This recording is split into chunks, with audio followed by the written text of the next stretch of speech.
La vie de l'entrepreneur n'est pas toujours très simple, mais euh, les implantations d'usines que l'on fait en Afrique, on a évoqué ici de croiser les investisseurs avec leur amener un savoir-faire. Nous, ce que l'on fait en Afrique, on ne vend pas des usines en Afrique. On y installe des usines dans lesquelles on va jusqu'au produit fini. C'est-à-dire ce qu'on livre à nos clients, c'est soit une production de margarine, une production de yaourt, une production de lait, une production de jus de fruits, etc.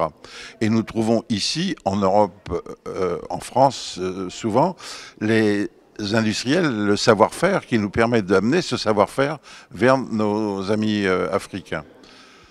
Comment trouve-t-on nos clients en Afrique? Eh bien, tout simplement, aujourd'hui, la distribution est très développée en Afrique. Les Africains savent vendre. C'est d'ailleurs leur qualité principale. Ce sont des commerçants. Et il suffit de trouver dans un pays quel est le plus gros importateur de margarine. Et quand on s'aperçoit qu'il importe quelques dizaines de conteneurs par mois, on lui explique de plutôt les importer. Ce serait plus intelligent de le fabriquer. Alors le développement, il va se faire tout naturellement. On l'a aussi évoqué dans ces questions de ce matin. Il y a le développement d'une part de la population.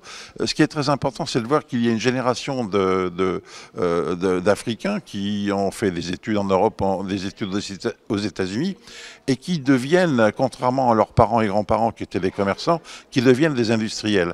Et maintenant, on trouve de plus en plus de personnes qui n'ont plus peur d'investir dans l'industrie. Il suffit de leur faire comprendre que leur intérêt et l'intérêt du pays, c'est la production et non plus l'achat.